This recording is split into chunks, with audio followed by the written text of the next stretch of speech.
Salut à tous, c'est Kazan, j'espère que vous allez bien. Aujourd'hui, on va découvrir ensemble les cartes que j'ai reçues de chez MTG Grad. J'en avais fait une vidéo il y a maintenant quelques semaines et on va les découvrir ensemble. Voilà, alors c'est vrai que j'aimerais bien aussi envoyer chez PCA, mais c'est vrai que j'ai eu 8 mois d'attente, je crois, si je dis pas de bêtises. Je crois que c'était 8 mois, c'est un petit peu trop long. Dès que les délais d'attente vont tomber vers les 4-5 mois, je me déciderai à envoyer encore d'autres cartes, surtout que j'ai des très très belles cartes à envoyer. Pour l'heure, maintenant, je vais un petit peu stopper les gradations, puis je vous tiendrai au courant s'il y a d'autres réceptions. Donc voilà, à l'avenir, j'aimerais 4 mois, 4-5 mois chez PSA, ça pourrait être assez cool pour envoyer des cartes qui sont vraiment très sympas. On peut suivre le fil et ça c'est vraiment bien avec leur update, le fil un petit peu pour savoir où ils en sont.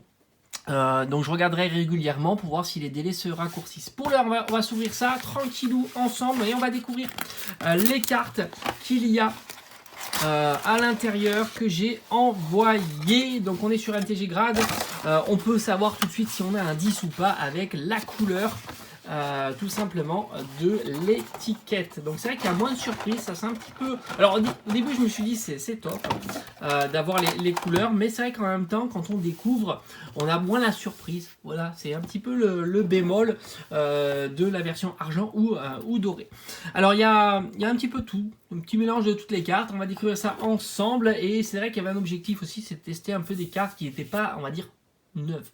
Voilà, allez, c'est parti, on y va. Hop, avec un magnifique Dracofeu, si je dis pas de bêtises, c'est du Ténèbres Embrasées.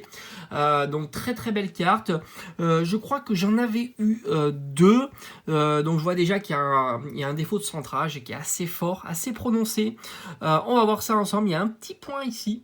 Voilà, donc elle n'est pas parfaite. Et elle a un 9. Voilà, donc c'était ce que je vous avais dit. On voit très bien le petit défaut ici. Et peut-être ailleurs si on regarde derrière. Non, j'ai pas trop l'impression comme ça.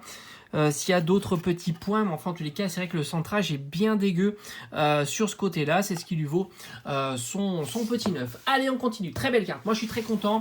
C'est vrai que les cartes Dracofeu j'aimerais bien avoir toutes mises sous boîtier de protection. J'aime beaucoup évidemment Dracofeu, on est beaucoup à l'apprécier. Allez, on continue, cette fois-ci on est sur Abri, évidemment. Rayquaza, la carte, on va dire entre guillemets promo du coffret Rayquaza de Destinée Occulte, elle est magnifique, carte alternative, elle est splendide, mais c'est vrai que j'ai regardé tous mes coffrets et à chaque fois il y a un défaut de centrage. On voit très très bien, c'est fin ici, c'est plus large en bas, donc on évite évidemment le 10, hein, ça c'est clair. Et on est sur du 9, voilà. C'est le centrage hein, qui nous plombe un max. Hein. C'est vrai que le poids du centrage chez MTG est assez important. J'ai pas l'impression que sur PCA, le poids du centrage est aussi important. Ça serait intéressant d'envoyer, de comparer tout simplement. Alors il faudrait évidemment envoyer la même carte, donc l'enlever du boîtier, donc c'est pas ce que je vais faire, mais c'est vrai que j'ai l'impression que chez MTG, ils ont tendance à noter plus sévèrement tout simplement les défauts de centrage. On le voit très très bien sur ce Rayquaza. Allez, on continue, mais il est à 9, ce qui est c'est très bien, ça fait plaisir. Allez, on continue. Ah voilà, ça c'était la carte ancienne, c'est ce que je voulais un petit peu tester. C'est une carte qui est pas en super état. Elle a du vécu. Je l'ai trouvé en vide-grenier dans un classeur. On est sur le Mewtwo holographique magnifique. C'est pas la première édition évidemment, donc voilà, il y a quelques défauts sur le côté. Il y a pas mal de défauts au dos ici, donc c'est pas mal. Voilà, c'est gratté, c'est usé. Hein, et on va regarder un petit peu la note qu'elle peut avoir. On est sur du 5,5. Bon, et voilà, bah, évidemment, elle n'a pas une note trop dégueulasse parce que y a le centrage qui fait partie intégrante de la notation. Donc le centrage est pas dégueu, voilà, il est pas mal. Je vois que ici c'est un petit peu plus large qu'en haut, mais bon voilà, des défauts de surface, des coins, des bords, etc. Donc ça, il n'y a pas de surprise. On est sur du 5,5. Voilà, je m'attendais pas. Alors c'était vraiment un test, une très très belle carte, moi j'aime beaucoup, elle est magnifique et c'était un petit peu un test pour voir un peu comment il notait les cartes plus anciennes et non neuves. Là on est sur, oh, il est magnifique, malheureusement il n'a pas eu son petit 10. On est sur Célébration, on est sur Magikarp Brillant qui est très très beau, et on a du 9,5. Voilà, le défaut de centrage. Bon, moi comme ça, à l'œil nu, c'est pas si flagrant. Peut-être un petit peu moins large ici qu'en bas, mais c'est vrai que c'est pas hyper flagrant. Allez, on continue. Cette fois-ci, magnifique. Alors ça, c'est très compliqué. Je pense qu'un 10, ça serait... Pour avoir un 10, je pense que c'est très très compliqué. J'en ai eu beaucoup des cartes comme ça, j'en ai regardé énormément.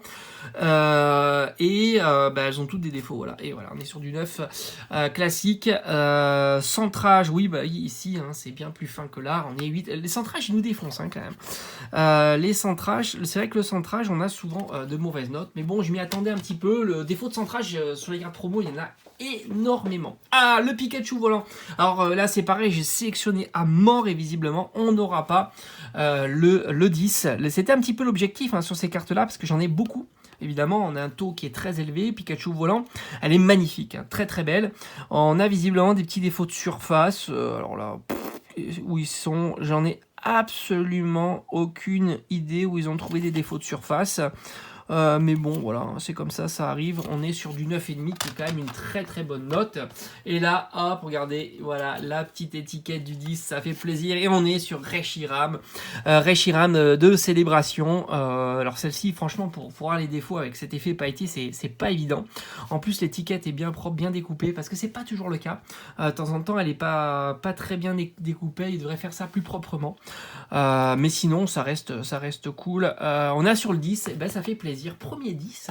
On aura un 10 là, et on aura ici Dolphin. Ah, Dolphin, pourtant. C'est un petit peu comme Magikarp Brillant. Non, on est sur du 9, tiens, c'est fou. Défaut de centrage. Oui. Oui, j'avais... je sais plus pourquoi. Enfin, c'est une très belle carte, mais oui, c'est vrai qu'ici, le bord est plus fin que là, et ici, donc on se fait allumer à tous les coups. Donc, comme j'ai dit, l'étiquette, moi, je la trouve sympa, mais c'est vrai qu'il devrait faire plus d'efforts. Là, elle est légèrement un petit peu gondolée. Elle est bien découpée cette fois-ci, donc ça c'est cool. Moi j'aime bien les faire argentés ou dorés. La police est pas dégueu, ça va. Mais c'est vrai qu'ici ils auraient pu faire un petit peu d'effort. Elle est un petit peu mal découpée, donc il faut la redécouper tout simplement et la changer. 9, c'est pas foufou, mais on va terminer en beauté avec un 10. Et ça c'est plutôt chouette.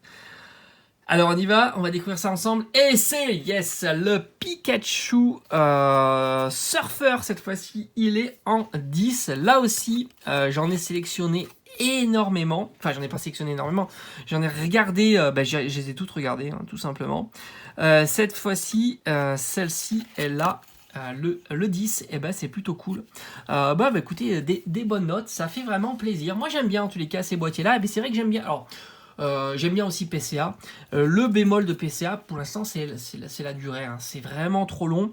J'attends de voir. Comme je l'ai dit, ça réduit à 4 mois. Je me dis pourquoi pas, ça peut être assez cool d'envoyer d'autres cartes que j'ai quelques alternates à envoyer, ça peut être vraiment sympa. En tous les cas, je suis pas mécontent de toutes ces notes. J'aime bien mon petit Mewtwo comme ça que j'avais trop envie de grenier pour quelques centimes, je crois que c'était 10 centimes. Elle revient avec un 5,5, voilà, c'est cool, on a un petit peu un visuel sur des cartes qui sont loin d'être propres, qui ont du vécu. Voilà, comme ça on sait à peu près quelle est leur grille un petit peu de notation, et c'était vraiment l'objectif aussi de ces envois, et c'est pour ça qu'on n'a pas des notes, on n'a pas que des 10 ou des 9,5. Allez, j'espère que cette vidéo vous aura plu. Moi j'étais très content en tous les cas de vous la partager sur la chaîne. On se donne rendez-vous comme d'habitude sur la chaîne pour de prochaines vidéos. Allez, à bientôt. Ciao, ciao.